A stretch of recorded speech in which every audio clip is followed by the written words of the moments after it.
Hey guys, welcome back to the Atlas Archives Deep Dive series, the place where we slow things down and explore the history, geography, and deeper stories behind every nation on Earth.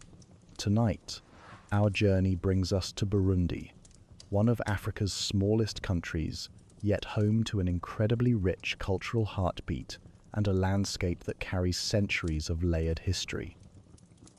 Set along the shores of Lake Tanganyika and woven with rolling green hills, Burundi's geography has shaped its kingdoms, its traditions, and its resilience. In this episode, we'll take a calm and steady look at how this compact nation became a crossroads of ancient monarchy, colonial rule, cultural identity, and modern challenges, and how its people continue to define their place in the region today. Before we begin, drop a comment telling us where you're watching from and what time it is for you. It's always amazing seeing how far this community reaches, and if you've been enjoying these deep dives, make sure to like the video and subscribe so you never miss an episode. So take a moment, get comfortable, and let's unwind together as we explore the story of Burundi. Chapter 1: Introduction and Geographic Foundation. In a continent where colonial borders often carved through traditional territories with little regard for local realities, Burundi stands as something of an anomaly. Its boundaries weren't drawn by distant European bureaucrats, hunched over maps in Berlin or Brussels. Well, not entirely. Instead, they reflect the natural evolution of an indigenous kingdom that had developed its own sense of national identity long before the first European explorer ever set foot on its soil. It's rather like finding an ancient family estate that has somehow managed to preserve its original property lines despite centuries of neighborhood development. Picture, if you will, a landlocked country roughly the size of Maryland, tucked away in the embrace of the African Great Lakes region. At just over 10,700 square miles, Burundi might seem modest in stature, but what it lacks in territorial expanse, it more than compensates for in geographical diversity, cultural richness, and historical significance. To understand Burundi's story, we must first appreciate the stage upon which this drama has unfolded, a landscape that has shaped its people as much as its people have shaped it. Burundi sits at a geographical crossroads of remarkable significance, bordered by Rwanda to the north, with whom it shares deep historical and cultural ties, Tanzania to the east and southeast, and the Democratic Republic of Congo to the west. This small nation occupies a position of strategic importance in the heart of Africa. But perhaps most dramatically, its southwestern border runs along the shores of Lake Tanganyika, that magnificent freshwater sea that ranks among Africa's greatest natural wonders.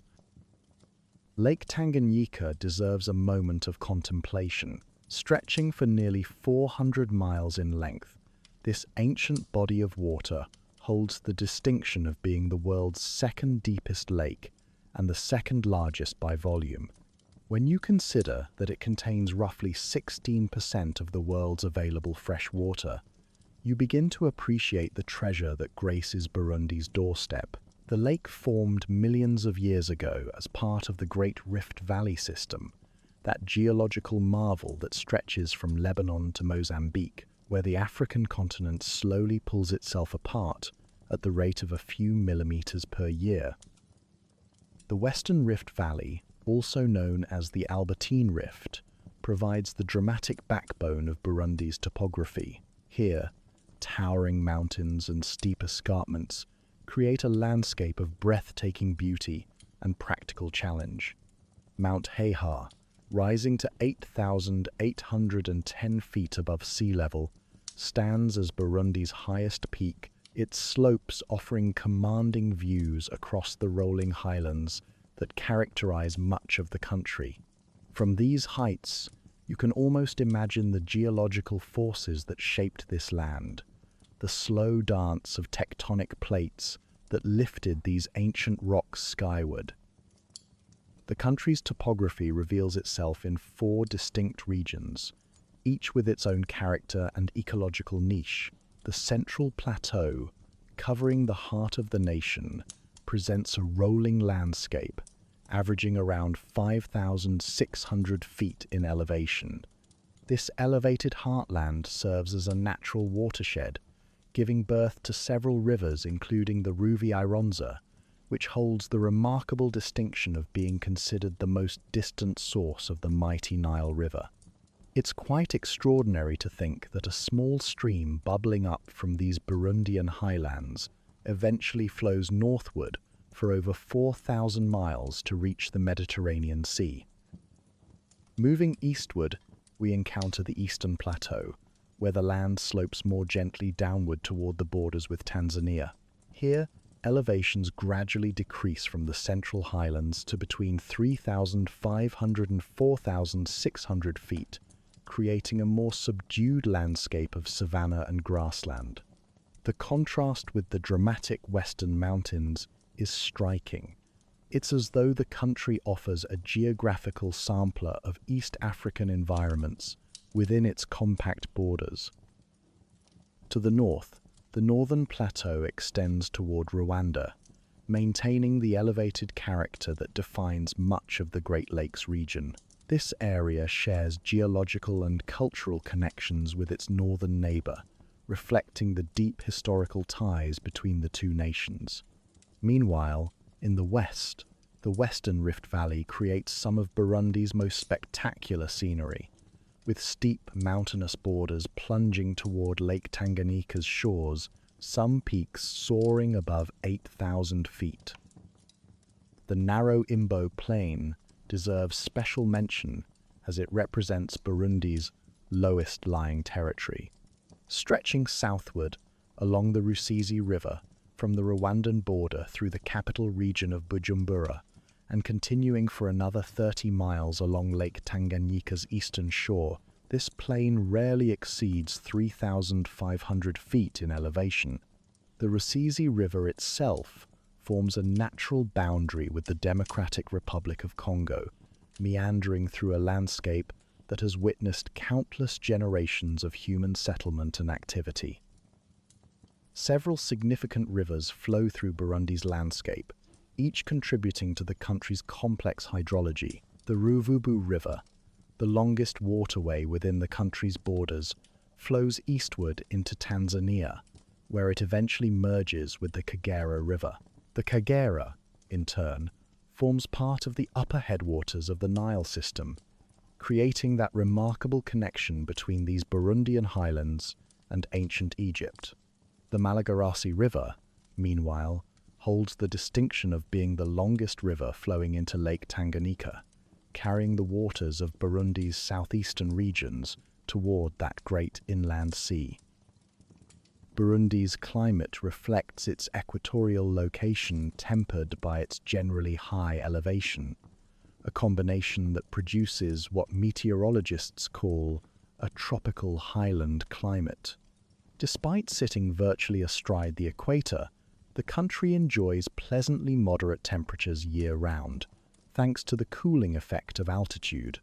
The Central Plateau, where most Burundians live, maintains an average temperature of around 68 degrees Fahrenheit, comfortable enough for both farming and human habitation without the oppressive heat that characterizes many equatorial regions. The country experiences a predictable rhythm of wet and dry seasons that has shaped agricultural practices and daily life for centuries.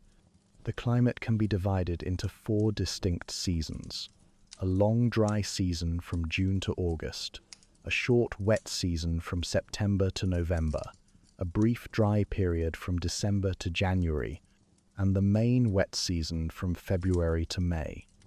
This pattern, while generally reliable, has become less predictable in recent decades as climate change introduces new variables into ancient patterns. Rainfall varies significantly across the country's diverse topography. The highland areas typically receive between 59 and 70 inches of precipitation annually, while the lower-lying regions around Lake Tanganyika see somewhat less, averaging around 40 inches per year. The northeastern regions tend to be the rainiest, where the interaction between highland topography and seasonal weather patterns can produce nearly double the rainfall found in the western lowlands. Temperature variations across Burundi reflect the country's diverse elevations rather than seasonal changes. In the lowlands around Bujumbura and Lake Tanganyika, average temperatures hover around 73 degrees Fahrenheit, creating a warm but not oppressive environment. As you climb into the central highlands, temperatures drop to around 68 degrees, while the highest mountain areas maintain a pleasantly cool average of 60 degrees Fahrenheit. These variations create distinct microclimates within the country's small area, allowing for diverse agricultural practices and ecological zones. The geological foundation of Burundi tells a story spanning hundreds of millions of years. The country sits atop ancient Precambrian rocks, some of the oldest materials on Earth's surface, formed long before complex life appeared in our planet's oceans. These ancient foundations have been shaped by volcanic activity, tectonic movement, and the slow but inexorable forces of erosion to create the landscape we see today. Burundi's natural resources reflect this geological heritage. The country possesses reserves of nickel, uranium, rare earth oxides, and various precious metals, including gold, tin, and tungsten. There are also deposits of copper, cobalt, and vanadium, though many of these remain largely unexploited. Perhaps more immediately important are the country's substantial peat deposits, which have provided fuel for generations of Burundians, and extensive limestone formations that support local construction needs. The potential for hydroelectric power represents one of Burundi's most promising natural assets. The combination of significant elevation changes and reliable water sources creates ideal conditions for generating clean electricity. While much of this potential remains unrealized due to infrastructure limitations and political instability, the geographical prerequisites for hydroelectric development are certainly present. Agricultural potential defines much of Burundi's landscape, with arable land covering a significant portion of the country's territory. The combination of fertile volcanic soils, adequate rainfall, and moderate temperatures has made intensive agriculture possible for over a millennium. However, this agricultural success has come at an environmental cost, as population pressure has led to deforestation and soil erosion in many areas. The country that once boasted extensive forest cover now finds most of its original woodland cleared for farming and settlement. Archaeological evidence suggests that humans have called this landscape home for an extraordinarily long time. Stone tools found near Muyinga indicate hunter-gatherer activity dating back perhaps 100,000 years, making Burundi one of the ancient crossroads of human civilization in Africa. These early inhabitants would have found a landscape quite different from today's intensively cultivated highlands, one where extensive forests provided shelter for diverse wildlife, and where hunter-gatherer societies could thrive by following seasonal patterns of game migration and plant availability. The transition from hunting and gathering to agriculture represents one of the most significant developments in Burundi's human story, though the exact timing remains a subject of scholarly debate. Evidence suggests that agricultural practices may have emerged in this region as early as the 9th millennium before the Common Era, possibly involving the development of sorghum cultivation. This agricultural revolution, if it indeed occurred this early, would place Burundi among the very earliest centers of plant domestication in Africa. The original inhabitants of this land were the Twa, a pygmy hunter-gatherer population whose ancestors may have been among those first stone toolmakers tens of thousands of years ago. The Twa developed an intimate knowledge of Burundi's forests and highlands, living in harmony with the natural environment through sophisticated hunting and gathering techniques. They created a sustainable way of life that persisted for millennia, leaving relatively light footprints on the landscape while developing complex cultural traditions centered around their deep understanding of the natural world. Beginning around 1000 Common Era, this ancient way of life began to change dramatically with the arrival of Bantu-speaking farmers known as the Hutu. These agricultural peoples brought with them new technologies, crops, and social organization that would fundamentally transform Burundi's landscape and society. The Hutu introduction of iron-working technology and systematic agriculture marked the beginning of more intensive land use that would eventually reshape much of the country's environment. Sometime later, the exact chronology remains debated among historians. Pastoralist peoples called the Tutsi entered the region, bringing with them cattle and different social traditions. The interaction between these three groups, Twa hunters, Hutu farmers, and Tutsi herders, would define much of Burundi's subsequent history. Remarkably, despite their different origins and economic practices, these peoples developed a shared language, Kirundi, and many common cultural traditions. The geographic setting that shaped these early interactions continues to influence Burundi today. The country's landlocked position has always made it dependent on neighbors for access to international trade, while its mountainous terrain has provided both natural defenses and barriers to communication. The pattern of highland plateaus and river valleys created natural boundaries that influenced political organization and settlement patterns for centuries. Burundi's position at the divide between the Congo and Nile river basins has given it a unique place in African geography. Waters flowing from its western slopes eventually reach the Atlantic Ocean via the Congo River system, while those flowing eastward join the Nile on its journey to the Mediterranean. This continental watershed position symbolizes the country's role as a bridge between different regions of Africa, a theme that runs throughout its history. The lakeshore environment along Lake Tanganyika created its own distinct ecological and cultural zone.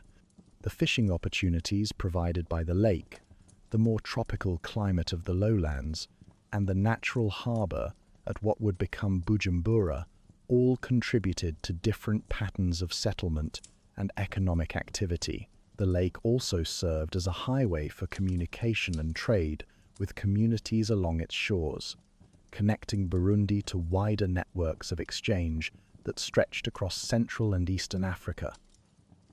As we conclude this exploration of Burundi's geographic foundation, we're reminded that landscapes are never merely passive backdrops to human history.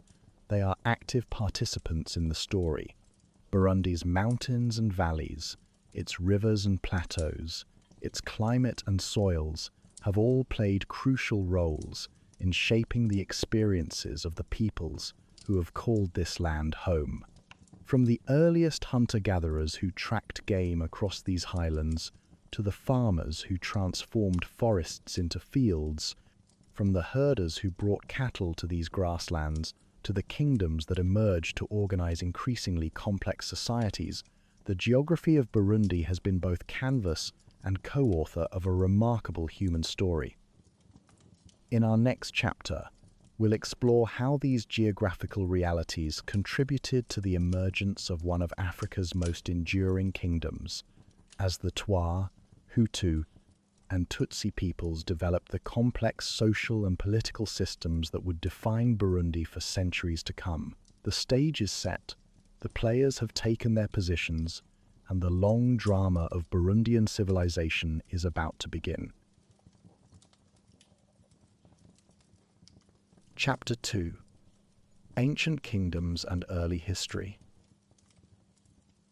As we venture deeper into Burundi's past, we find ourselves transported to a time when the rhythmic beating of royal drums echoed across these highland valleys, announcing the dawn of one of Africa's most enduring kingdoms. The transformation from scattered settlements to a unified state represents one of those fascinating chapters in human organization, where geography, culture, and political genius converged to create something entirely new. The emergence of the Kingdom of Burundi in the late 16th century was no mere accident of history. It arose from centuries of gradual interaction between the three peoples who had come to call these highlands home. Picture, if you will, a landscape where Twa hunters moved silently through ancient forests, their intimate knowledge of every stream and hillside accumulated over millennia. Into this world came the Hutu farmers, bringing with them the revolutionary technologies of ironworking and systematic agriculture. And later still, the Tutsi herders arrived with their precious cattle, introducing new forms of wealth and social organization. What makes Burundi's early history particularly intriguing is how these three groups, despite their different origins and economic focuses, gradually developed not separate societies but rather a complex, interconnected civilization.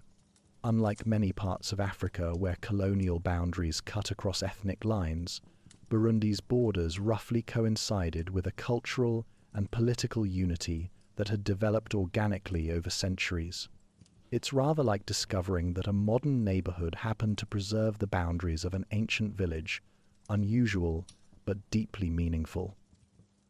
The founding figure of the unified Burundian kingdom looms large in both history and legend.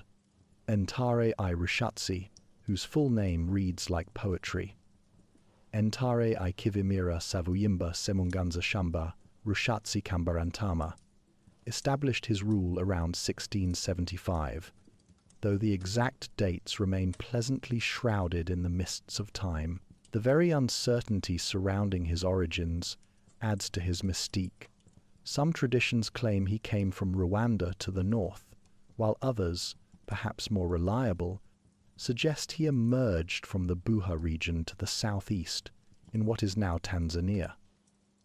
What we can say with confidence is that Ntare I laid the foundation of his kingdom in the Nkoma region, probably somewhere near present-day Muramvya. From this central location, he began the patient work of unification that would transform a patchwork of local chieftaincies into a coherent state. The name Ntare, meaning lion, was no mere accident.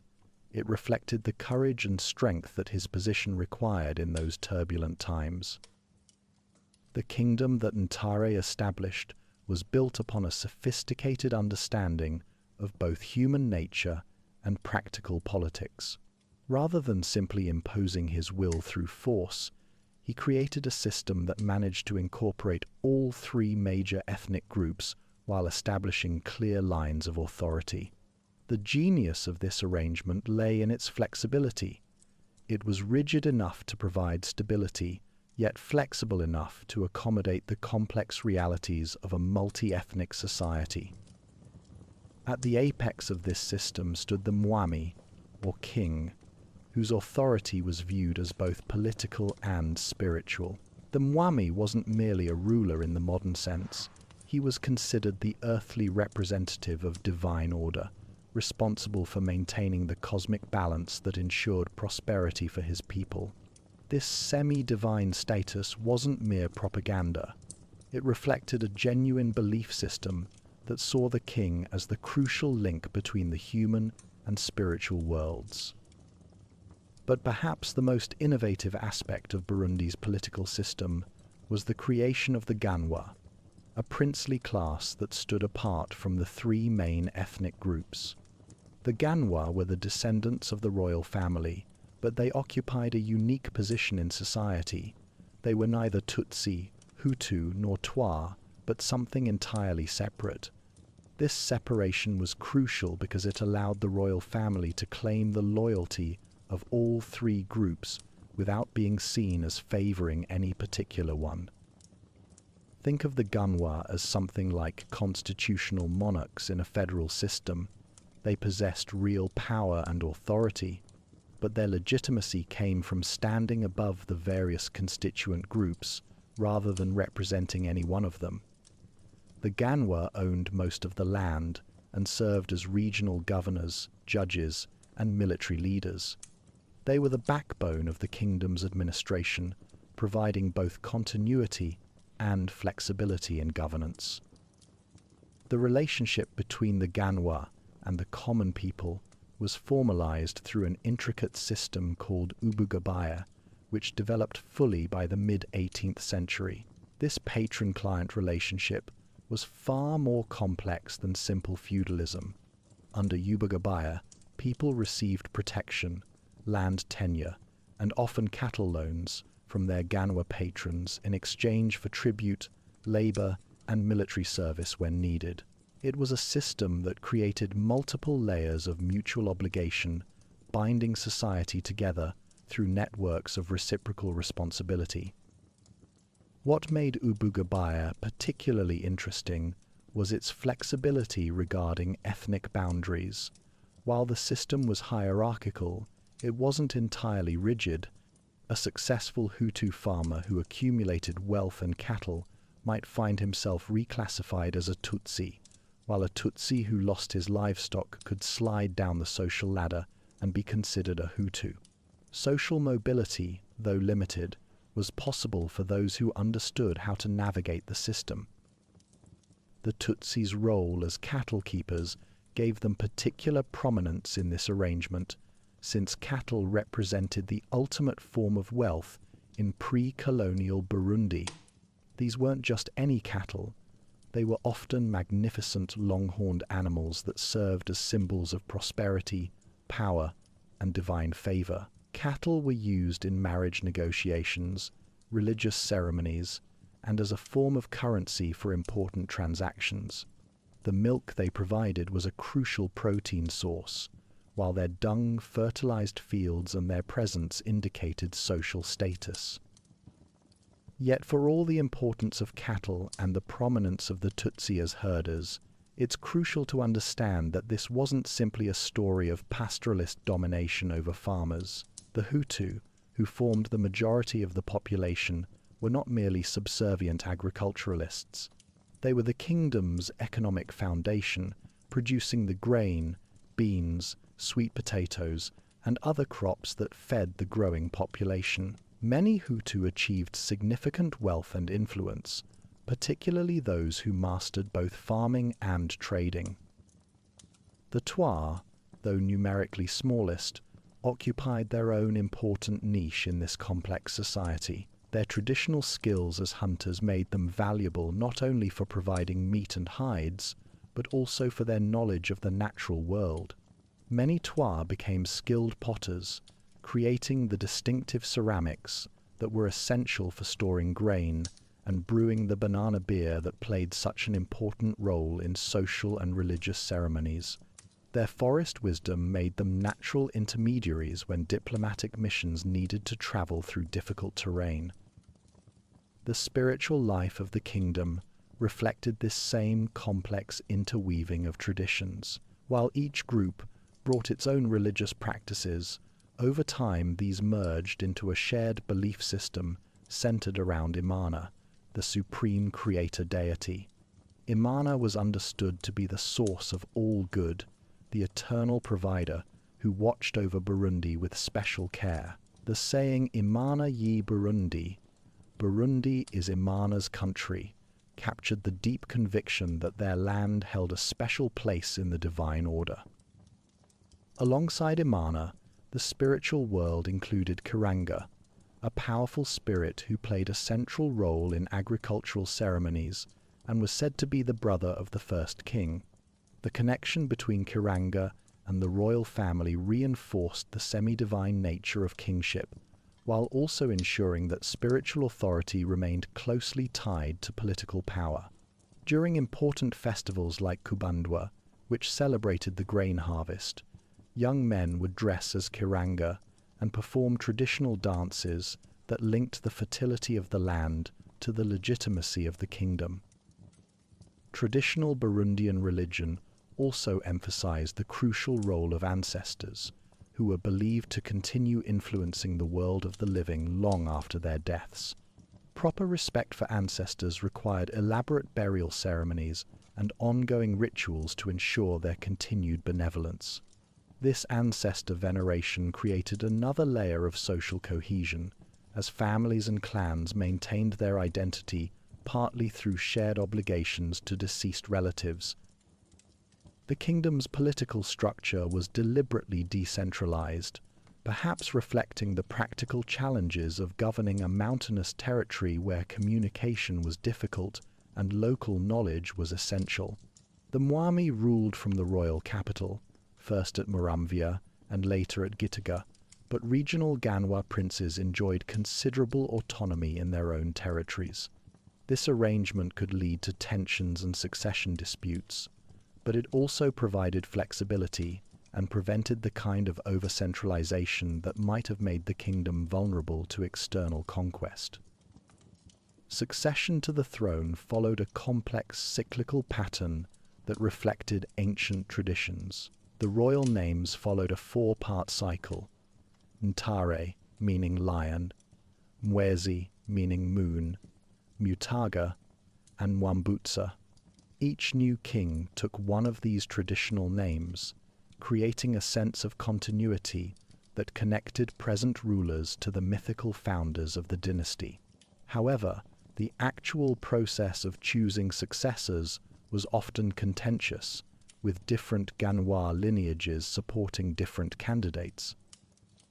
Over time, four major Ganwa lineages emerged: the Bezi, Batare, Bataga, and Bambutsa, each tracing its origins to different kings and competing for influence within the royal court.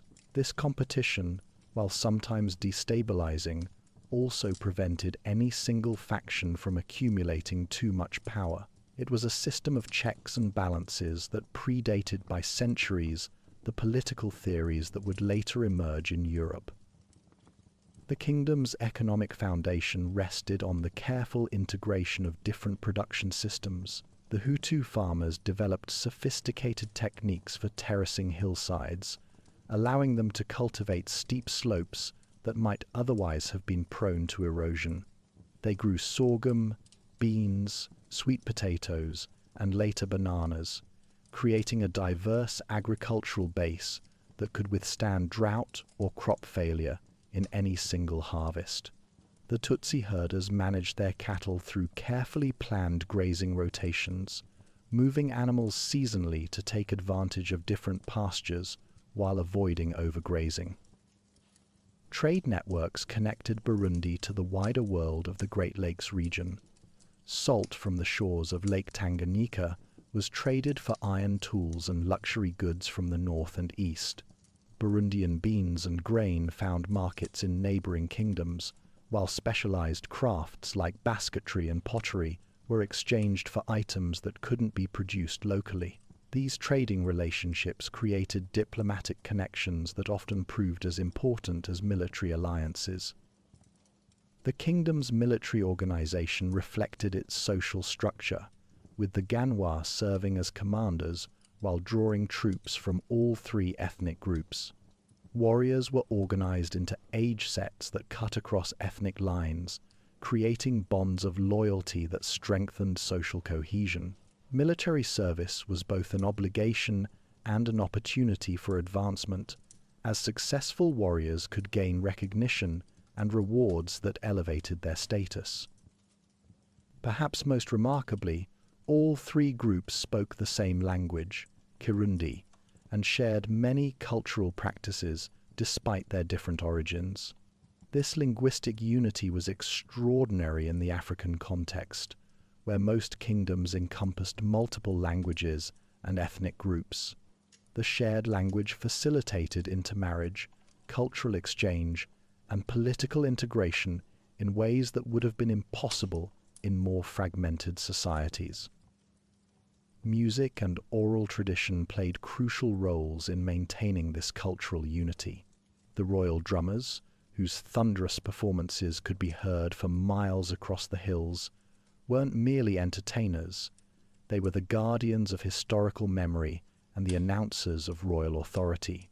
Their complex rhythms told stories of great kings, celebrated military victories, and marked the changing of seasons. When the drums spoke, all of Burundi listened. The kingdom reached its greatest expansion under Ntare II Rugamba, who ruled from approximately 1795 to 1852. Under his leadership, Burundi's borders extended into parts of what is now southern Rwanda and western Tanzania, nearly doubling the kingdom's territory. Ntare II's success lay not just in military conquest, but in his ability to integrate conquered territories into the existing political system, appointing his sons as regional governors and extending the Ubugabaya system to new areas. Yet, even at its height, the Kingdom of Burundi faced significant challenges. The decentralized nature that provided flexibility also created opportunities for conflict. Succession disputes could trigger civil wars that weakened the kingdom's ability to resist external threats. Regional governors sometimes grew powerful enough to challenge royal authority, creating periods of instability that tested the kingdom's resilience. By the mid-19th century, new pressures were building that would ultimately transform this ancient system. Arab traders from the Swahili coast began penetrating the interior in search of slaves and ivory, bringing with them new technologies, ideas, and diseases. The kingdom's highland location provided some protection from these intrusions, but complete isolation was becoming impossible. More ominous still were the first reports of strange, pale-skinned visitors who had appeared near the Great Lakes, asking questions about geography and trade routes. These Europeans, driven by their own complex mix of curiosity, commercial ambition, and imperial competition, represented forces that would ultimately overwhelm even the most sophisticated traditional political systems. But as the sun set on the pre-colonial era, the Kingdom of Burundi could look back on nearly 3 centuries of remarkable achievement. From Ntare I's initial unification through the Golden Age under Ntare II, the kingdom had demonstrated that it was possible to create a stable, prosperous, and relatively harmonious society that incorporated diverse ethnic groups while maintaining distinct cultural identities. The Ubugabaya system, whatever its limitations, had provided a framework for social organization that balanced hierarchy with mobility, tradition with adaptation. The spiritual and cultural achievements were equally impressive. The kingdom had created a shared religious and cultural framework that united its people while respecting their diverse origins. The oral traditions, royal ceremonies, and artistic achievements represented a sophisticated civilization that compared favorably with any contemporary African state. Perhaps most importantly, the Kingdom of Burundi had created something that most colonial and post-colonial states would struggle to achieve: a sense of national identity that transcended ethnic divisions while acknowledging them. The very fact that modern Burundi's borders so closely matched those of the pre-colonial kingdom testifies to the depth and persistence of this achievement. As we prepare to explore the colonial period that would follow, it's worth remembering that the European colonizers who arrived in the late 19th century weren't entering an empty land or encountering primitive societies. They were confronting a sophisticated kingdom with centuries of political experience, complex social institutions, and deep cultural traditions. The collision between these two worlds, traditional African governance and European imperial ambition, would create reverberations that continue to shape Burundi today. The drums that had announced the glory of kings for 3 centuries were about to encounter the crack of rifles and the thunder of colonial authority. But the rhythms they had beaten into the hearts and memories of the Burundian people would prove far more enduring than the empires that sought to silence them. Chapter 3: Colonial Period and External Influences. The 19th century brought winds of change that would sweep across the African continent with the force of a gathering storm. For Burundi, which had enjoyed centuries of relative isolation protected by its highland fortress, the arrival of Europeans marked the beginning of a transformation so profound that its effects continue to reverberate today. The collision between traditional African governance and European imperial ambition would reshape not just political structures, but the very fabric of Burundian society. The first Europeans to set foot in Burundi were explorers, driven by that peculiar combination of curiosity, commerce, and competition that characterized the Age of Discovery. In 1858, British explorers Richard Francis Burton and John Hanning Speke arrived at the shores of Lake Tanganyika, searching for the elusive source of the Nile River. They were followed 13 years later by the legendary duo of Henry Morton Stanley and David Livingstone, whose famous meeting near the lake had already passed into the realm of popular mythology. These early visitors found a kingdom that seemed to them both familiar and utterly foreign. European observers compared Burundi's political organization to that of ancient Greek city-states, sophisticated, hierarchical, yet operating according to principles that challenged European assumptions about governance. What struck many visitors was the kingdom's apparent stability and the evident loyalty that the diverse population showed to their traditional rulers.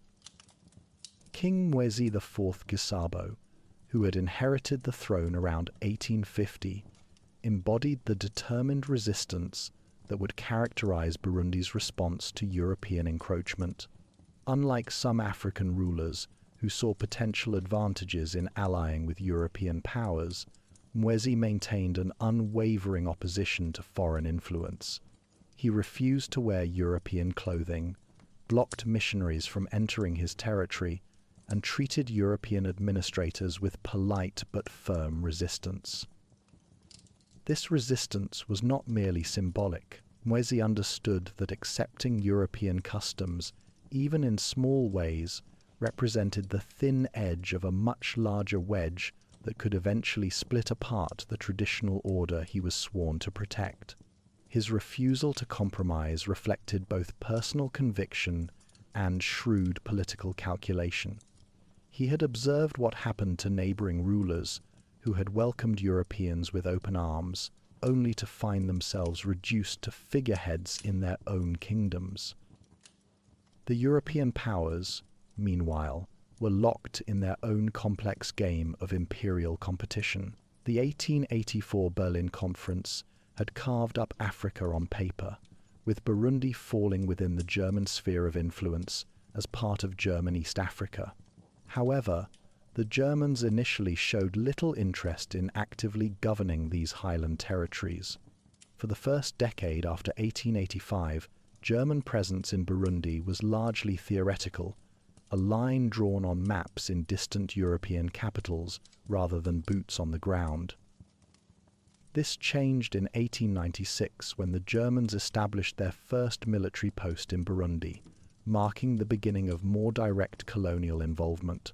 Even then, German rule remained relatively light-handed, operating primarily through a system of indirect rule that worked through existing traditional authorities.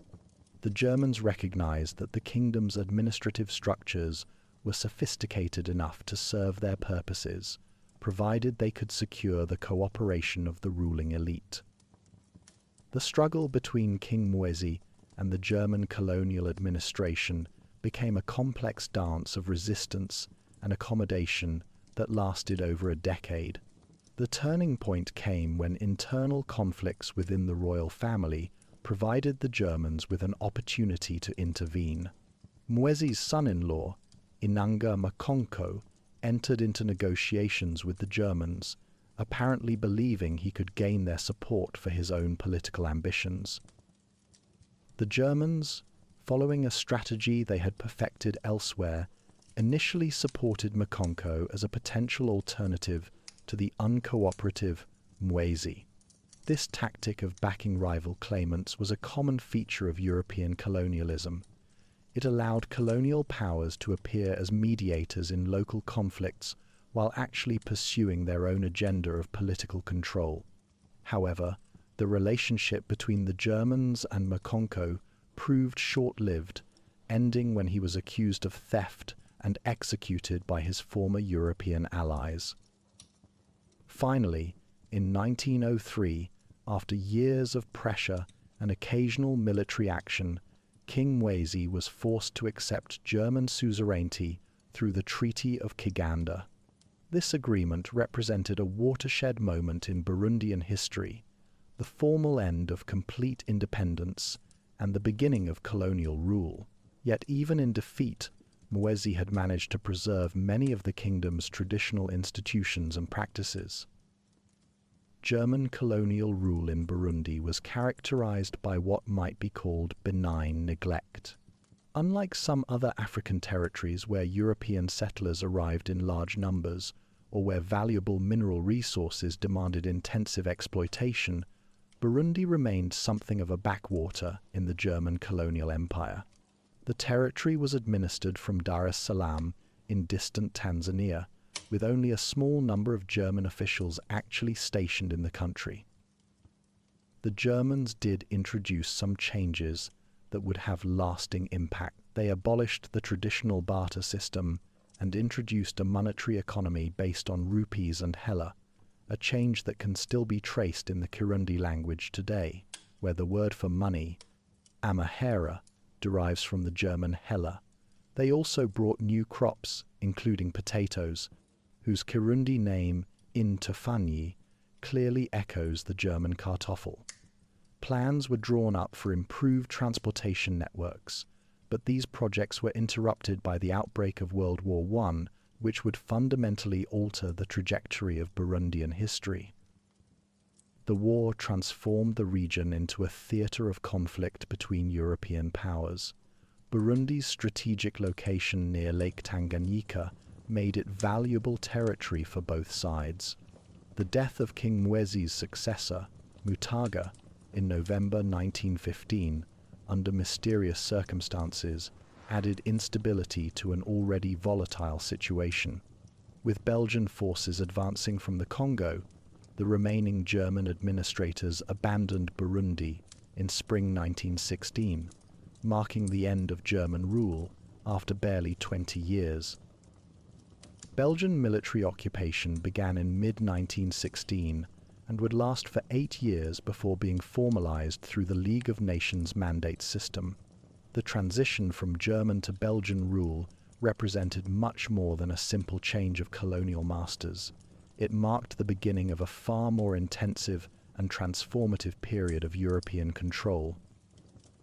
The Belgians approached colonial administration with a very different philosophy from their German predecessors. Where the Germans had been content with relatively light oversight, the Belgians believed in more direct involvement in the daily governance of their territories. They had learned lessons from their experience in the Congo about the importance of systematic administration and the potential profits to be extracted from African colonies. In 1922, the League of Nations formally awarded Belgium a mandate to govern Rwanda-Urundi, combining both kingdoms under a single colonial administration. This mandate system was supposed to represent a more enlightened form of colonialism, with Belgium theoretically committed to preparing the territories for eventual independence.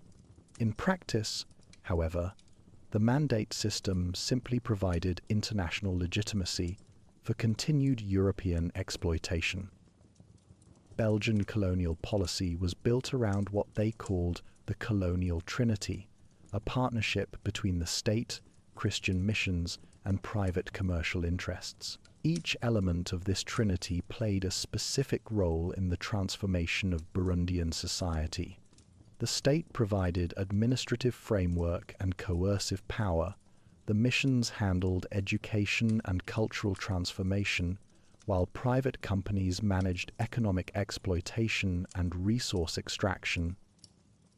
The most profound change introduced by the Belgians involved the systematic reorganization of traditional political structures.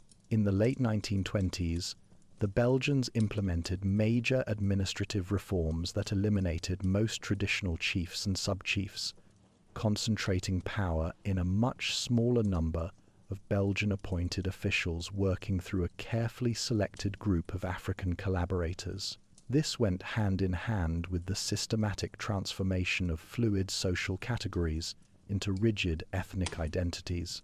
Before colonialism, the distinctions between Hutu, Tutsi, and Twa had been relatively flexible, often relating more to occupation, wealth, and social status than to fixed ethnic identity.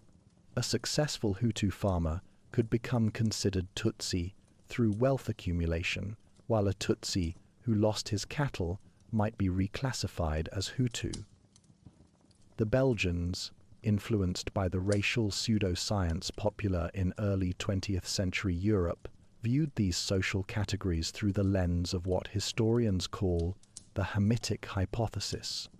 This theory suggested that the Tutsi were a naturally superior race, descended from Hamitic peoples who had migrated from the north and were therefore more closely related to Europeans than other Africans. Based on this racist ideology, the Belgians systematically favored the Tutsi minority in education, administration, and economic opportunities.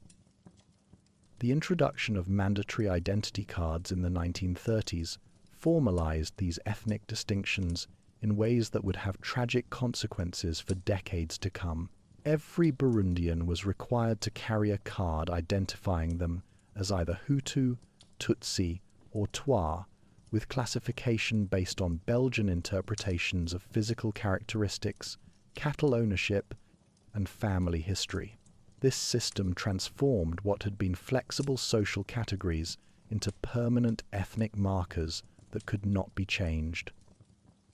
The educational system became a key tool for reinforcing these ethnic hierarchies. Catholic and Protestant missions, working closely with the Belgian administration, established schools throughout the territory. However, access to quality education was heavily skewed in favor of Tutsi students, who were seen as more capable of leadership and administration. The curriculum explicitly taught that Tutsi were naturally suited to rule, while Hutu were intended to serve, a message that obviously created deep resentment among the majority population. The Belgians also transformed the traditional Ubagabaya system into something much more exploitative and rigid.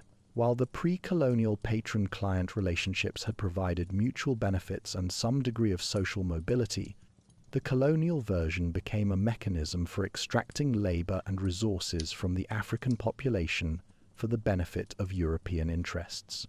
Forced labor became common, with Burundians required to work on infrastructure projects, coffee plantations, and other colonial enterprises without adequate compensation. Coffee cultivation became the cornerstone of the colonial economy, with the Belgians recognizing that Burundi's highland environment was ideal for producing high-quality Arabica beans. However, the profits from this lucrative crop flowed primarily to European traders and the colonial administration, while African farmers received minimal compensation for their labor. The focus on coffee production for export also reduced the land available for food crops, contributing to periodic famines that struck the region. The impact on traditional religious and cultural practices was equally profound. Christian missionaries, working with active support from the colonial administration, launched systematic campaigns to eliminate what they considered pagan customs and beliefs. Traditional ceremonies were banned, Sacred sites were destroyed or converted to Christian purposes, and children in mission schools were actively discouraged from learning about their ancestral traditions. Yet for all its destructive impact, Belgian colonialism encountered significant resistance. The very survival of the kingdom's traditional institutions testifies to the resilience of Burundian culture and the incomplete nature of colonial control.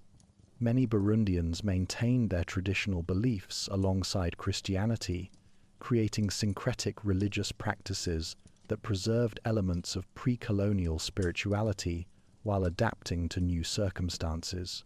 The royal court, while stripped of much political power, remained an important symbol of national identity. By the 1940s, the Belgian colonial system was functioning effectively, if oppressively.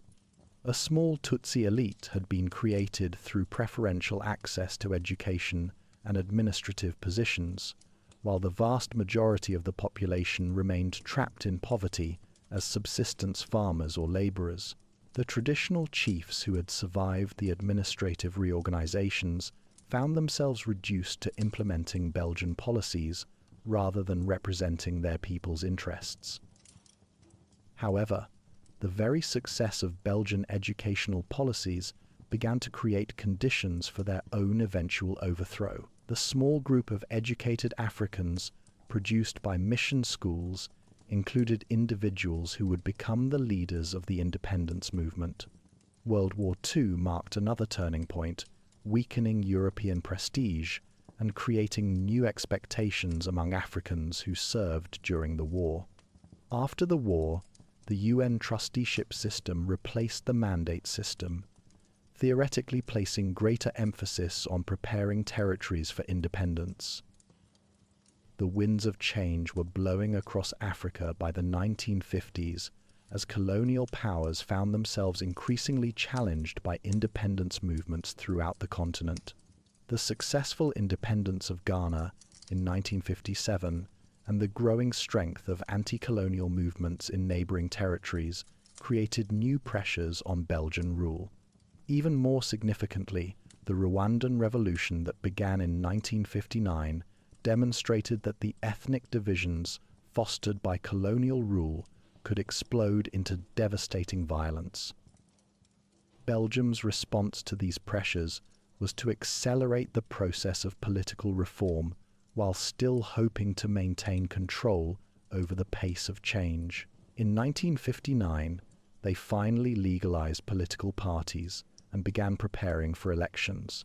However, by this time, the damage done by decades of ethnic manipulation had created deep fissures in Burundian society that would prove difficult to bridge. The legacy of the colonial period was thus deeply ambiguous. On one hand, colonialism had introduced new technologies, educational opportunities, and connections to the wider world that would prove valuable in the modern era.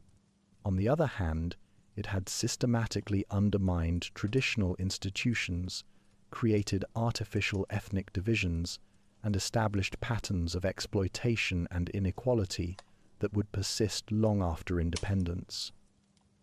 Perhaps most tragically, the colonial experience had transformed the flexible, multi-ethnic society that characterized pre-colonial Burundi into a rigidly stratified system where ethnic identity determined life opportunities.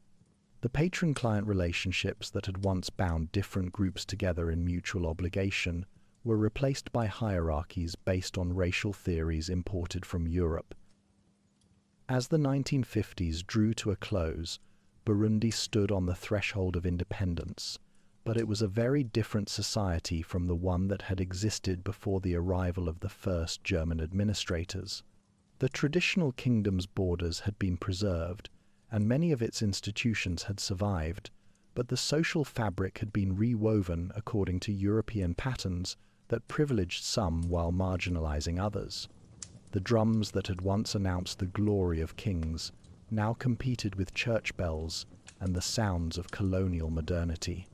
The stage was set for the dramatic events that would unfold as Burundi struggled to forge a path toward independence while carrying the heavy burden of its colonial legacy. Chapter 4: Independence and Political Evolution. As the 1960s dawned over the hills of Burundi, the winds of change that were sweeping across Africa finally reached this small kingdom nestled between lakes and mountains. The path to independence, however, would prove to be neither smooth nor the triumphant culmination of unity that Prince Louis Rwagasore had envisioned. Instead, these early years of nationhood would be marked by tragedy, political crisis, and the gradual unraveling of the very fabric that had held Burundian society together for centuries. The year 1961 had begun with such promise. Prince Louis Rwagasore's Union for National Progress had achieved a remarkable electoral victory in September, capturing 58 of the 64 seats in the National Assembly, with over 80% of the popular vote. This wasn't merely a political triumph. It was a validation of Rwagasore's vision of a multi-ethnic Burundi, where Hutu, Tutsi, and Ganwa could work together as equals. Of the successful candidates, 25 were Tutsi, 22 were Hutu, 7 were Ganwa, and 4 were of mixed parentage. It seemed, for a brief shining moment, that Burundi might achieve what so many other African nations had failed to accomplish: a peaceful transition to independence, unmarred by ethnic divisions. On September 28, 1961, Prince Rwagasore was appointed Prime Minister of Burundi, positioning him to lead the country into its independence the following year. He immediately set to work on the enormous task of preparing a traditional monarchy for the realities of modern governance. His approach was characteristically inclusive, appointing technocrats rather than party loyalists to key positions, focusing on economic development and national unity rather than political patronage. The Belgian authorities, who had initially opposed UPRONA, now found themselves dealing with a leader whose competence and popular support made their continued objections seem petty and outdated. But on October 13, 1961, just 2 weeks after taking office, Prince Louis Rwagasore was gunned down while dining at the Hotel Tanganyika in Bujumbura. The assassin was a Greek national, Ioannis Kageorgis, who had been hired by leaders of the rival Christian Democratic Party with the apparent support of some Belgian officials. The bullet that killed Rwagasore did more than end a promising political career.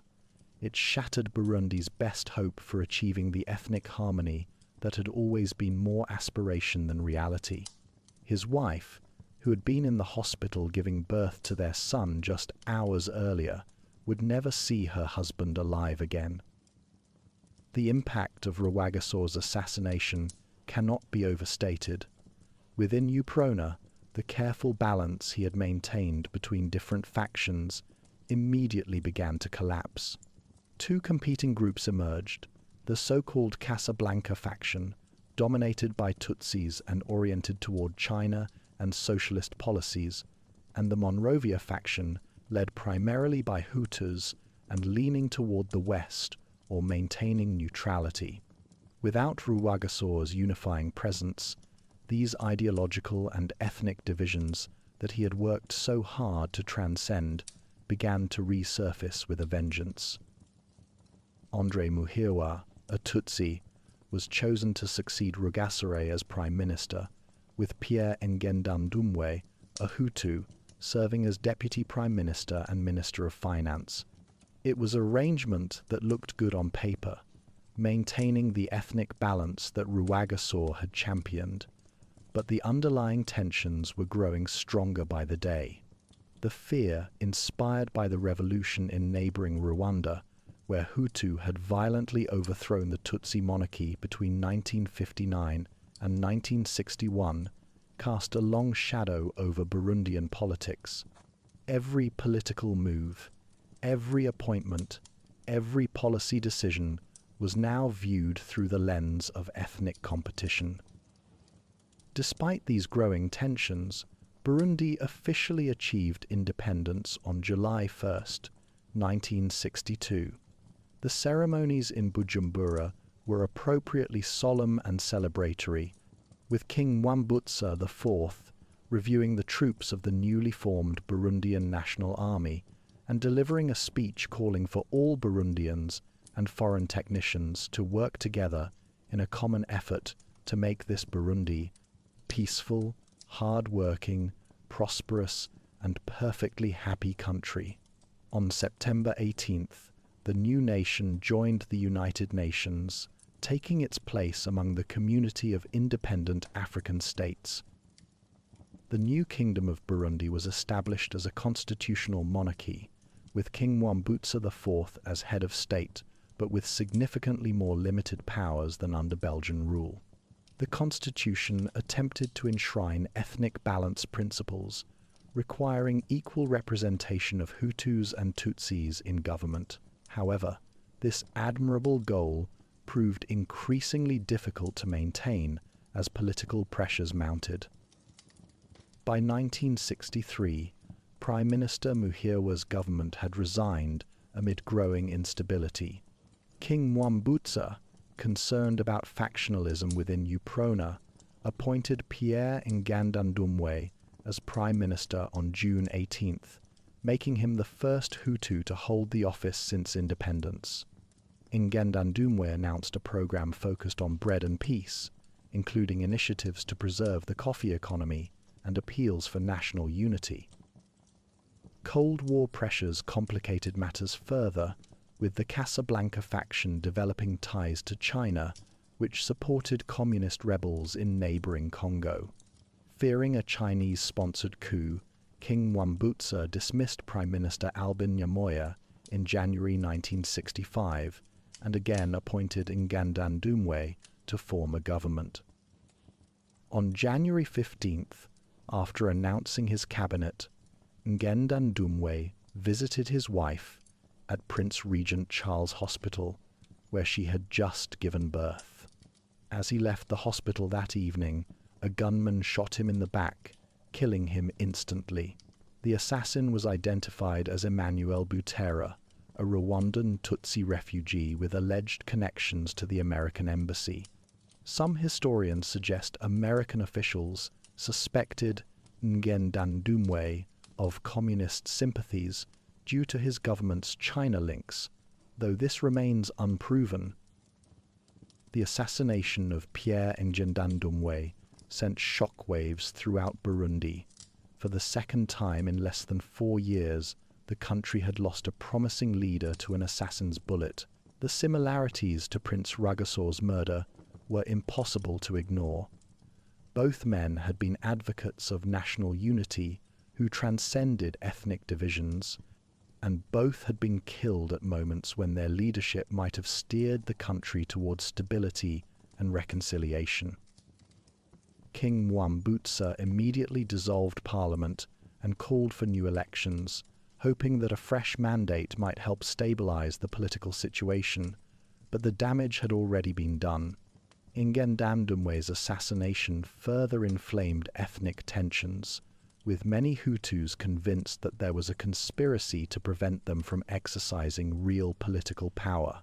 The fact that both assassinations had been carried out by individuals with apparent connections to foreign interests only added to the sense of grievance and suspicion. Pierre Masumbuko served as acting prime minister, while arrangements were made for new elections and the formation of a new government. On January 26th, Joseph Bamina of UPRONA was appointed prime minister as a compromise between the competing factions, but the underlying tensions remained unresolved. The government offered a reward of 500,000 Burundian francs to anyone who could bring Nkurunziza's killer to justice, and temporarily suspended several organizations suspected of being involved in the plot. but these measures did little to restore confidence in the political system. The elections held on May 10, 1965, took place in an atmosphere of unprecedented ethnic polarization. UPRONA won 21 of the 33 seats in the National Assembly, but the party was no longer the united movement that Prince Rwagasore had created. The People's Party, which positioned itself as representing Hutu interests, won 10 seats, while independents captured the remaining 2. More significantly, of the 21 UPRONA deputies, a clear majority were Hutus, reflecting the demographic realities of a country where Hutus comprised approximately 85% of the population. The election results created a constitutional crisis that would prove to be the final straw for Burundi's experiment with democratic governance. While UPRONA had technically won the election, the ethnic composition of the National Assembly now reflected the country's Hutu majority for the first time since independence.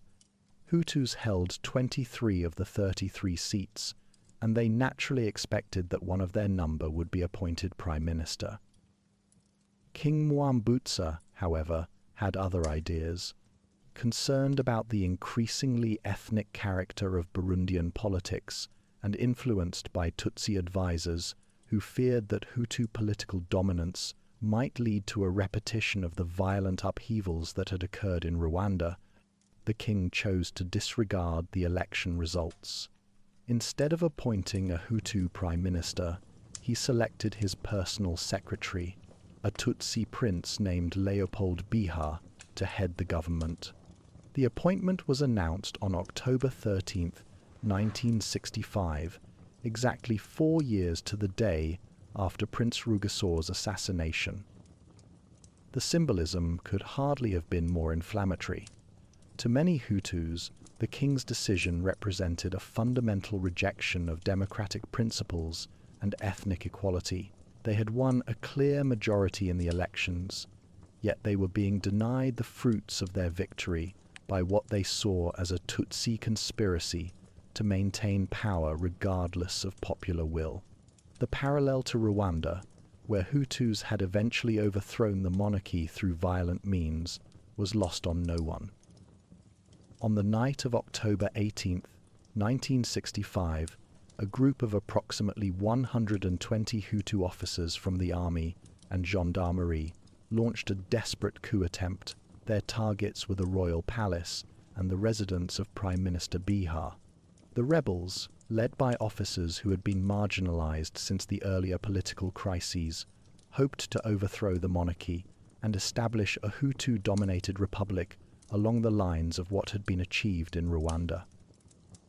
The coup was poorly planned and badly executed. While the rebels managed to wound Prime Minister Biha, who was shot but survived, they failed to capture either King Mwambutsa or the key military installations they needed to secure power. The government's response was swift and decisive, led by Captain Michel Mikombero, a young Tutsi officer who would soon become a central figure in Burundian politics. Within hours, the coup attempt had been crushed, with approximately 40 rebel soldiers killed and the remainder captured or scattered. But if the coup itself was a failure, its aftermath was catastrophic for Burundi's Hutu population. King Mwambutsa, thoroughly shaken by the attack, fled the country and took refuge in the Democratic Republic of Congo, returning to Bujumbura only after white mercenaries had assured him it was safe to do so. When he did return, it was to proclaim martial law and authorize a systematic purge of Hutus from the military and government. The reprisals were swift and brutal. On October 21st, a government-sponsored military tribunal sentenced 34 army personnel to death, and they were executed by firing squad that same day. 4 days later, 9 gendarmes were similarly executed, but the purge didn't stop with the military. Hutu politicians, including the presidents of both the National Assembly and the Senate, were arrested and executed for their alleged involvement in the coup. By December, 86 Hutus had been officially executed, though the true number of those killed was certainly higher. The killings spread beyond Bujumbura into the provinces, where local administrators and military commanders took matters into their own hands. In Muramvya province, a local commissioner named Tharsis Ntavubhua reportedly shot at nearly every Hutu he encountered, executing the Hutu provincial governor and replacing him with himself. An estimated 2,500 to 5,000 Hutus were killed in the immediate aftermath of the coup, with hundreds more imprisoned, even in provinces where there had been no violence. Hutus in some areas retaliated against Tutsi civilians, killing an estimated 5,000 people in the Muramvya region alone. The ethnic violence that Prince Rwagasore had worked so hard to prevent was now a horrific reality. Approximately 4,000 refugees fled to Rwanda, carrying with them stories of persecution that would further inflame ethnic tensions throughout the region. The international community took note of the deteriorating situation. The International Commission of Jurists sent a fact-finding mission to investigate human rights violations, and in January 1966, the organization formally condemned the Burundian government for its actions. But such condemnations had little practical effect on the ground, where the political system that had been established at independence was rapidly collapsing. King Mwambutsa's flight from the country during the October crisis had severely damaged the prestige of the monarchy. Though he returned briefly to proclaim martial law, he left again in November and never returned to Burundi. His absence created a power vacuum that ambitious political and military leaders were quick to exploit. The king, who had once been seen as a unifying figure above ethnic divisions, was now viewed as weak and irrelevant.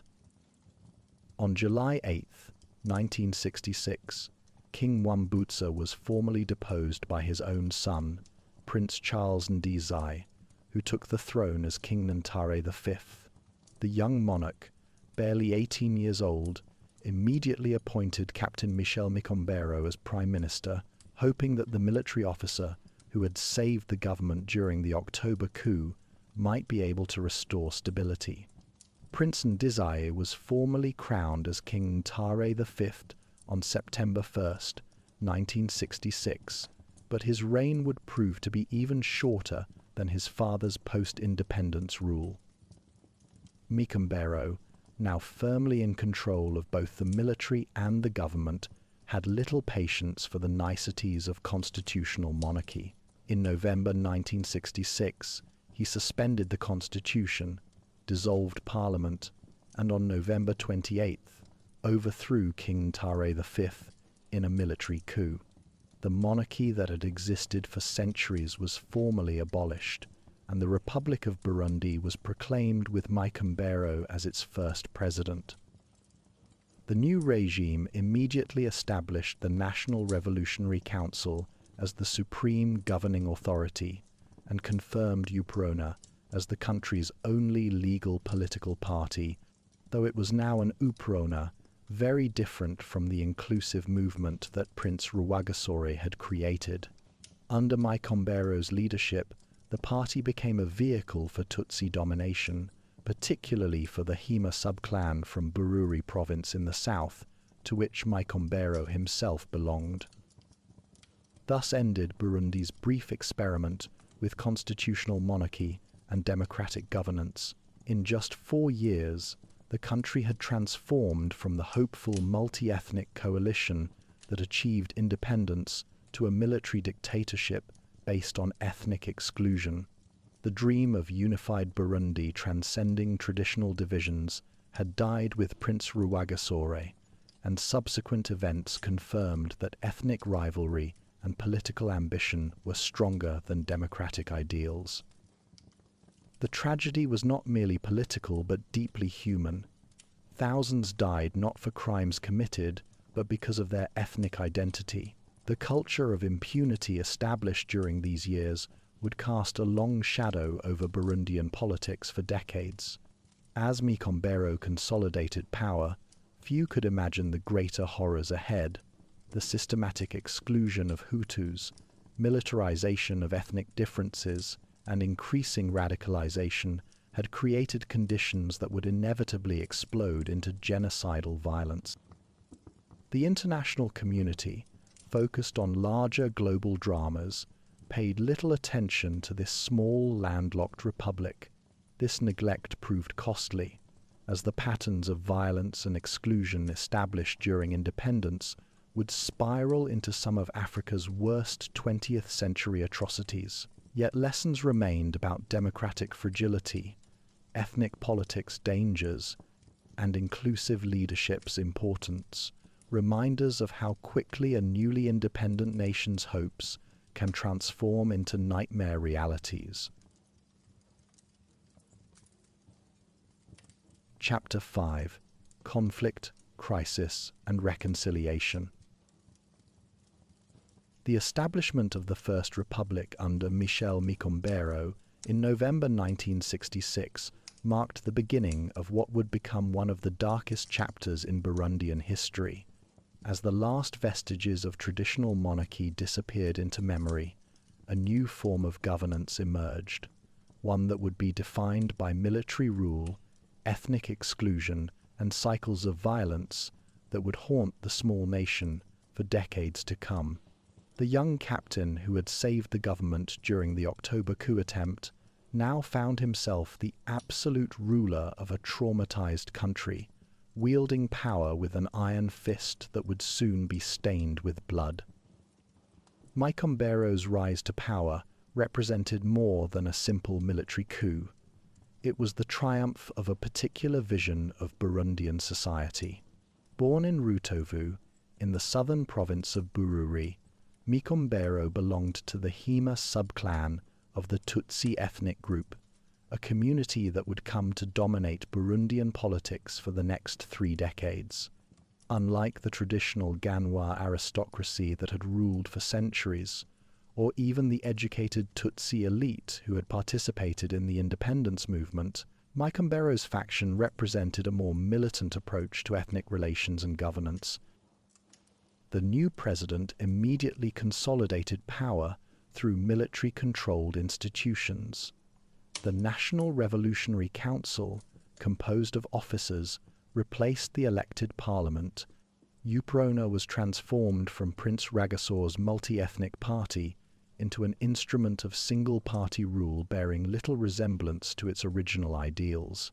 Democratic centralism became the official ideology, concentrating power in Micombero's hands. The regime's ethnic policies were systematic yet officially denied. All mention of ethnicity was banned from public discourse, with identity cards no longer listing ethnic affiliation. The government proclaimed everyone was simply Burundian, but this rhetorical unity masked deepening exclusion. Height and weight requirements for military service effectively barred most Hutus, while educational and administrative positions were increasingly reserved for Tutsis, particularly those from Bururi. Micombero's personal transformation during these early years of rule was as dramatic as the changes he imposed on the country. The serious young officer who had distinguished himself during the coup attempt became increasingly paranoid and erratic. A serious car accident in 1967 left him with lasting injuries and, according to many observers, contributed to his mental instability. Reports of heavy drinking became common, with diplomats and officials describing encounters with a president who appeared to be in a perpetual drunken stupor. This personal deterioration would have tragic consequences for the entire nation. Rumors of Hutu plotting against the regime provided pretexts for periodic purges. In 1969, allegations of an impending coup led to the arrest and execution of dozens of prominent Hutu military officers and civilians. These killings established a pattern that would reach its horrific climax 3 years later. Each wave of repression created new grievances and deepened ethnic divisions, while the international community remained largely indifferent to the emerging signs of systematic persecution. The return of former King Ndadaye V from exile in March 1972 would prove to be the catalyst for the most devastating violence in Burundian history. The young monarch, who had been living in Uganda, was reportedly convinced by Micombero's agents to return home with promises of reconciliation. Instead, he was immediately arrested upon arrival and imprisoned in Gitega. His presence in the country created a focus for opposition hopes and regime fears alike, setting the stage for the tragedy that would soon unfold.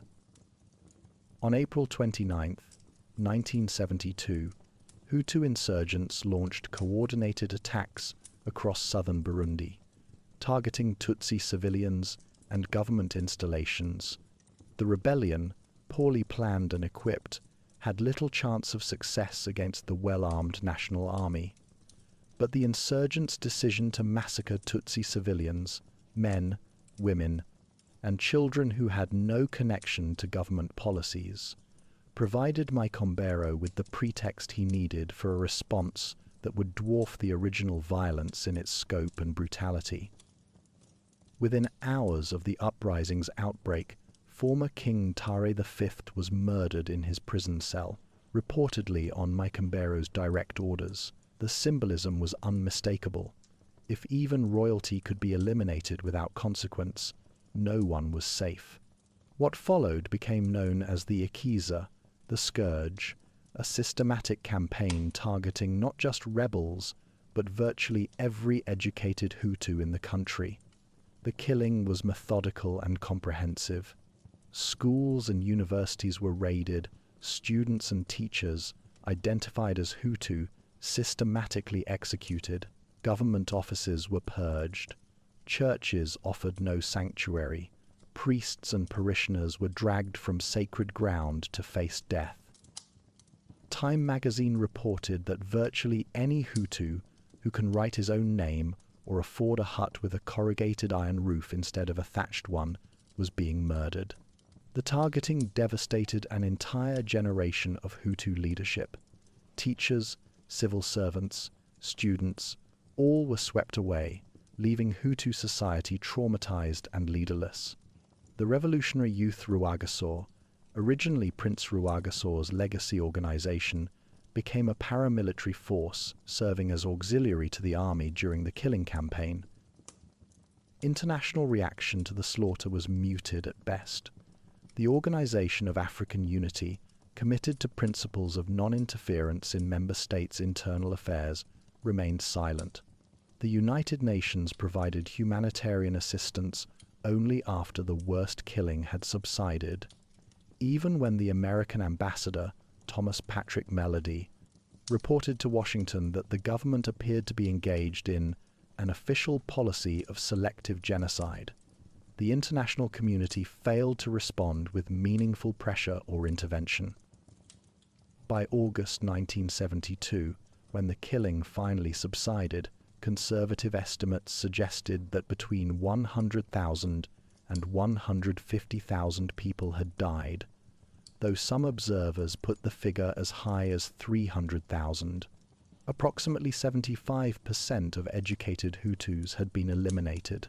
Hundreds of thousands more had fled to neighboring countries, carrying with them stories of horror that would influence regional politics for decades to come. The social fabric of Burundian society had been irreparably torn. The aftermath of the genocide left Micombeiro's regime isolated and increasingly unstable. The president himself appeared to retreat from active governance, spending more time drinking and less time attending to administrative responsibilities.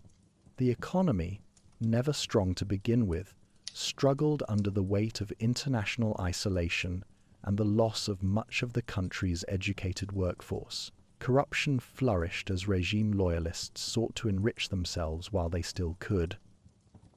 The coup that finally ended Micombeiro's rule came on November 1st, 1976, led by his own cousin, Colonel Jean-Baptiste Bagaza. It was a bloodless affair. The aging dictator was simply arrested and informed that his services were no longer required.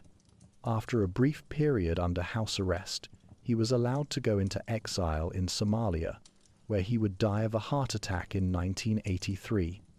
Few mourned his passing. Bagaza's assumption of power marked the beginning of what would be known as the Second Republic, though it represented more of a generational change within the Tutsi military elite than a fundamental transformation of the system.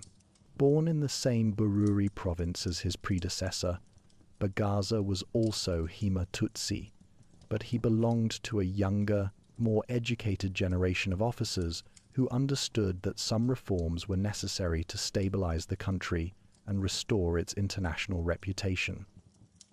The new president's approach to governance was more technocratic and less paranoid than Mike Mbero's had been.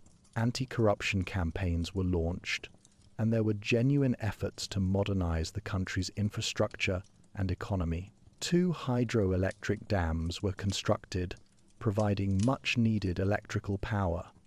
Roads were built connecting previously isolated regions. Access to clean water was expanded, and a port facility was developed on Lake Tanganyika to improve trade connections. Bagaza appeared to recognize that some Hutu accommodation was necessary for stability. The most brutal aspects of ethnic exclusion were softened, though not eliminated.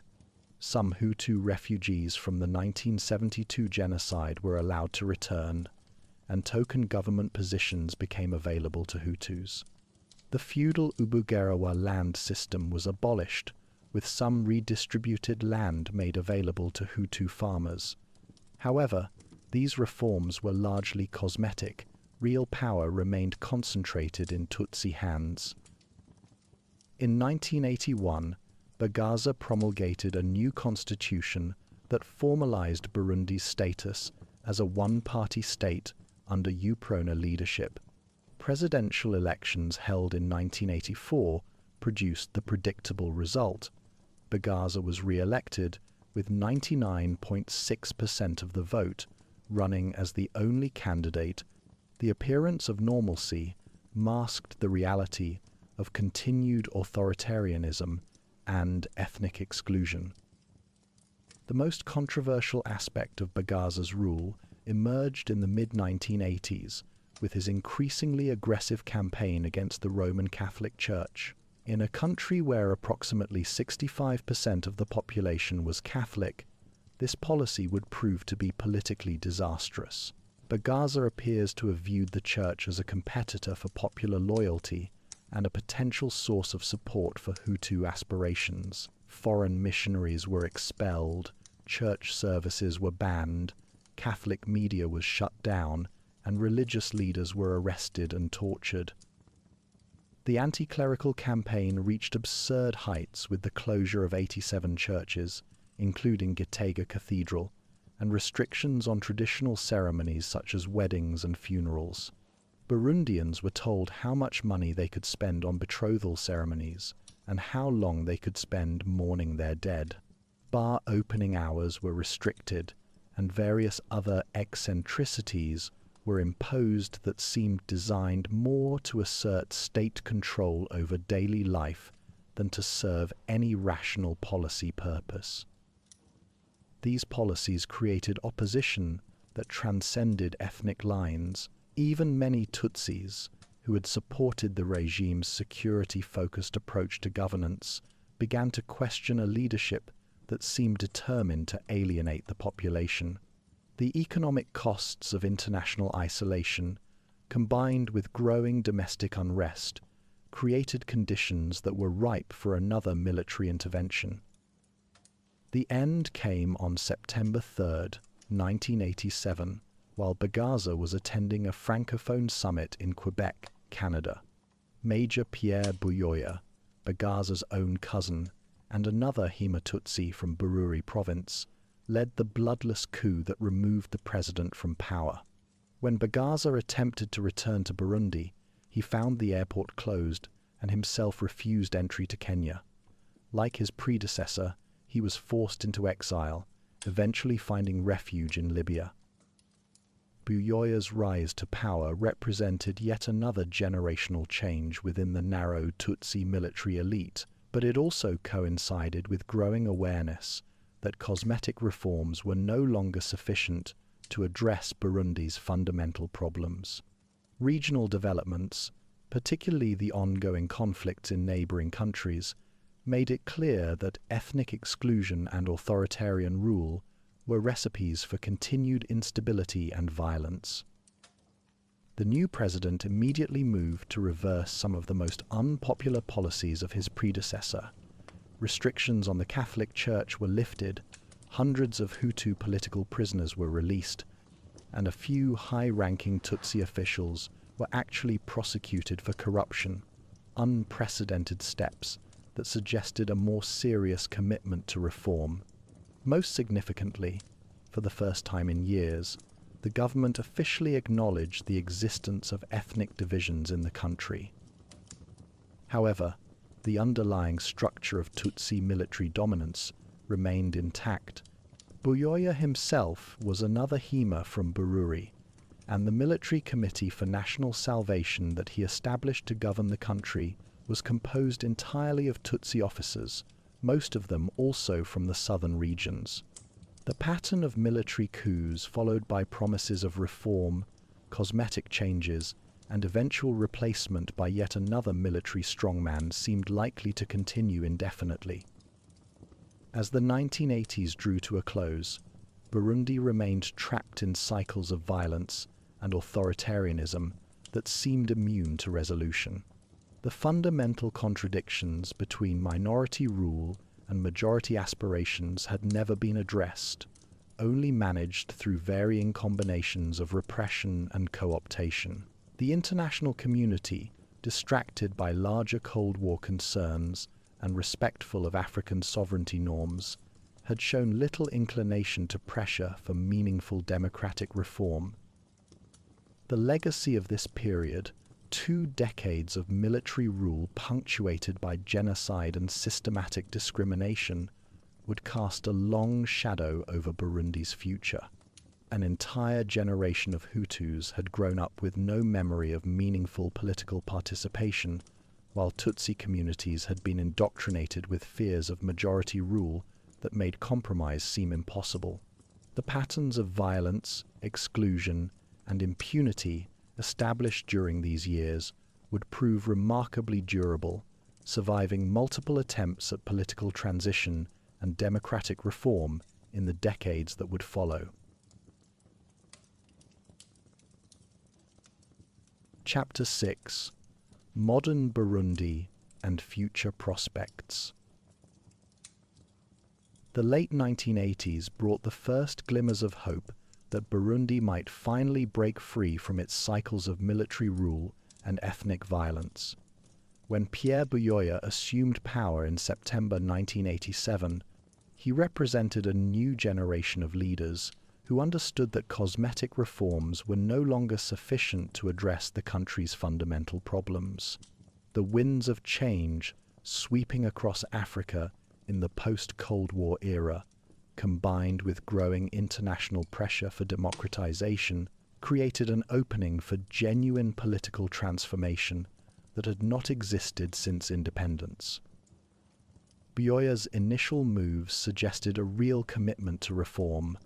The restrictions on religious freedom that had alienated so many Burundians under Bagaza were immediately lifted.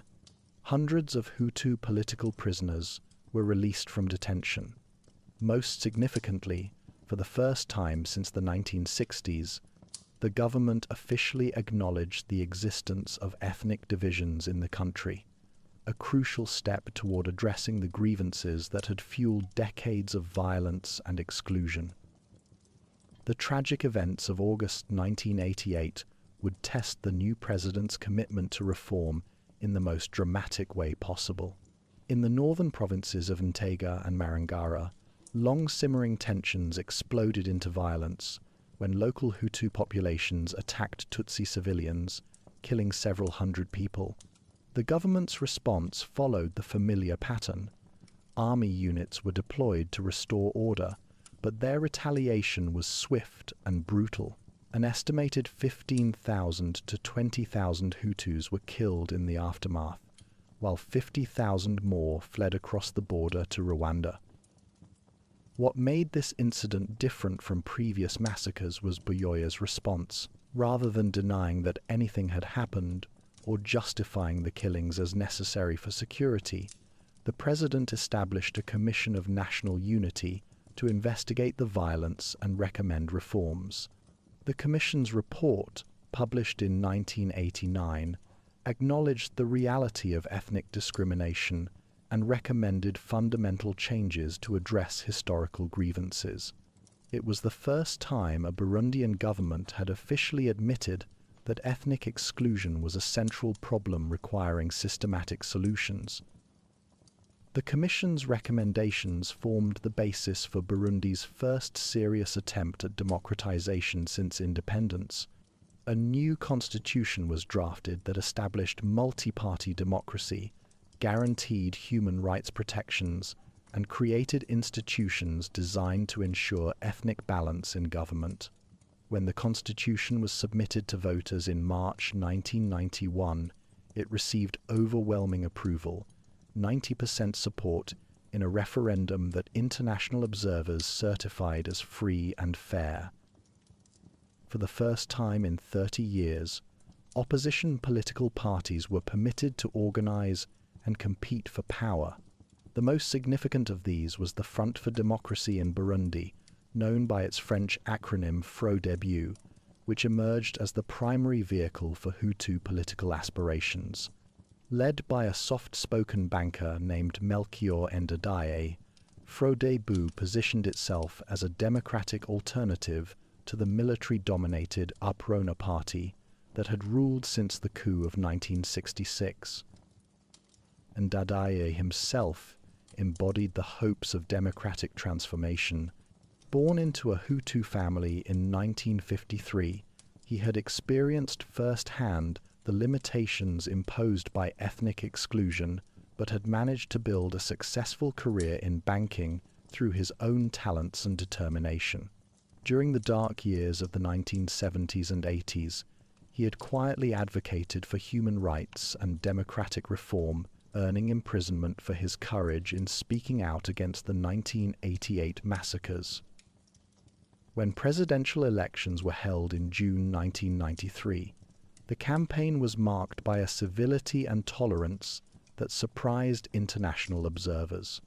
FRODEBU's rallies drew massive crowds across the country, with Ndadaye's message of reconciliation and inclusive governance resonating powerfully among voters who had grown weary of military rule and ethnic division.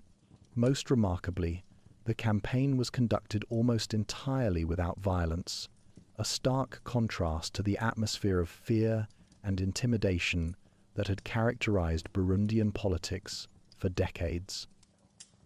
The election results were stunning. Ndadaye won 64% of the vote, crushing Buyoya's 32% showing in what international observers unanimously certified as free and fair elections. FRODEBU's victory extended to the parliamentary elections held 3 weeks later, where the party captured 65 of the 81 seats in the National Assembly.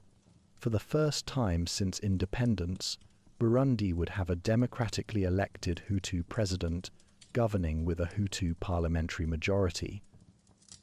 When Ndadaye was inaugurated on July 10, 1993, he became both Burundi's first democratically elected president and its first Hutu head of state. His inaugural address promised a new Burundi based on national reconciliation, respect for human rights, and shared prosperity.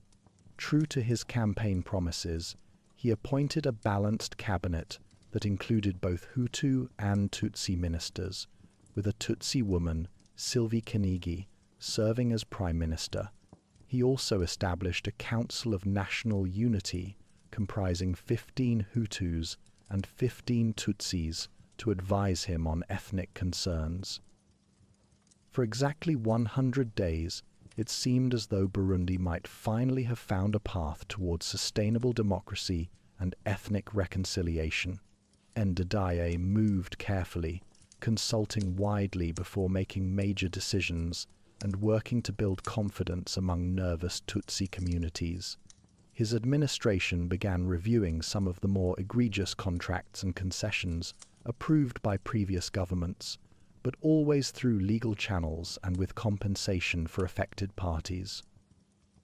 The dream ended abruptly on the night of October 21st, 1993. A group of Tutsi army officers surrounded the presidential palace and arrested Ndadaye, along with several other senior government officials. The coup plotters, led by former President Bagaza's allies within the military, apparently believed they could quickly restore the old order and present the international community with a fait accompli.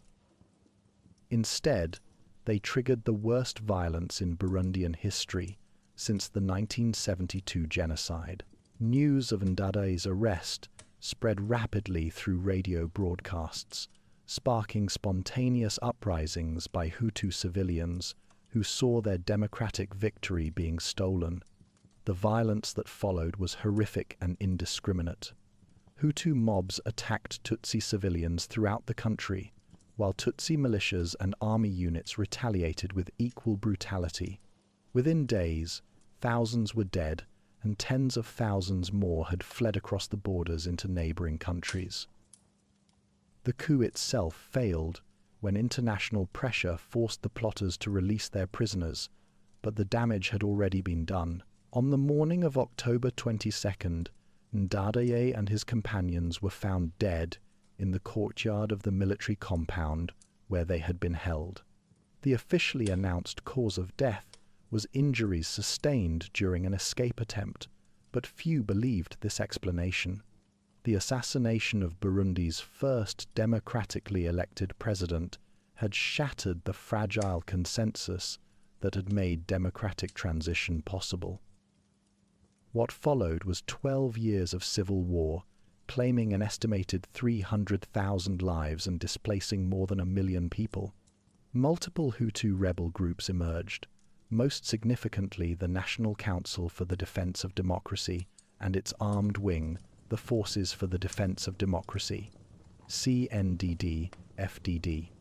Led initially by Jean Bosco Ndaye and later by Pierre Nkurunziza, the CNDD-FDD articulated grievances of a Hutu population feeling betrayed by international failure to protect their elected government.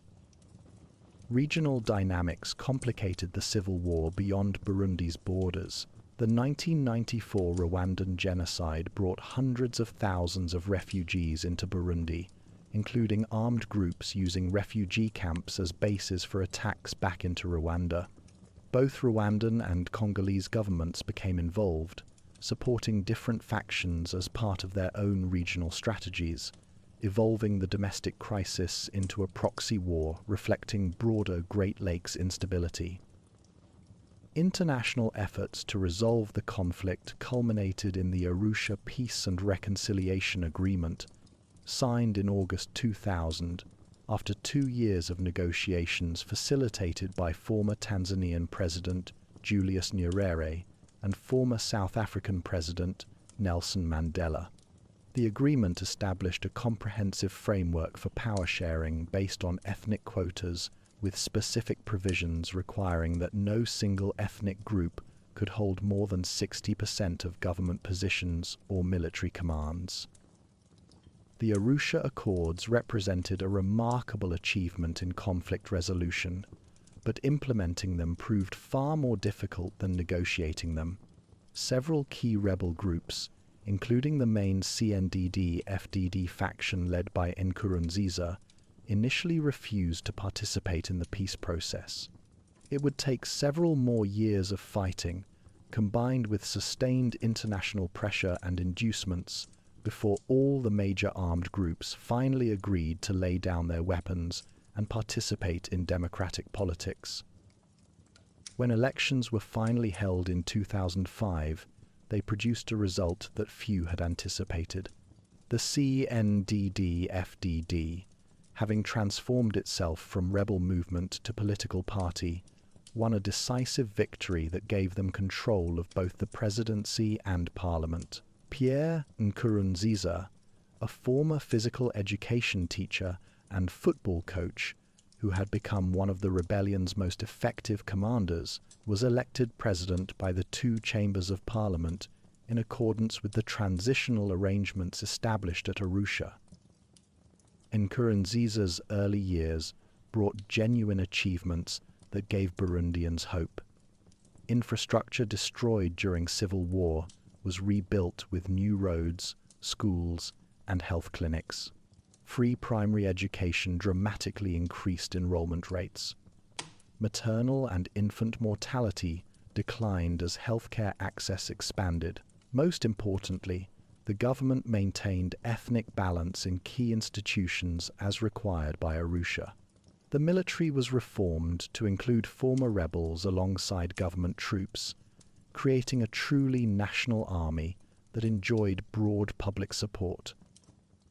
However, as Nkurunziza consolidated power during his second term beginning in 2010, troubling patterns emerged. Opposition parties were harassed, independent media faced restrictions, and civil society organizations were closely monitored. The ruling party's youth wing, the Imbonerakure, evolved from political organization into armed militia terrorizing opposition supporters. The crisis that would define Nkurunziza's legacy erupted in April 2015, when he announced his intention to seek a third presidential term. Critics argued that this violated both the country's constitution, which limited presidents to 2 terms, and the spirit of the Arusha Accords, which had been designed to prevent any individual or group from monopolizing power. Mass protests erupted in Bujumbura, with demonstrators demanding that Nkurunziza respect constitutional limits and step down. The government's response was swift and brutal. Security forces opened fire on peaceful protesters, killing dozens and injuring hundreds more. When a group of military officers attempted a coup in May, it failed after only a few hours, but the aftermath brought a wave of repression that effectively ended Burundi's democratic experiment.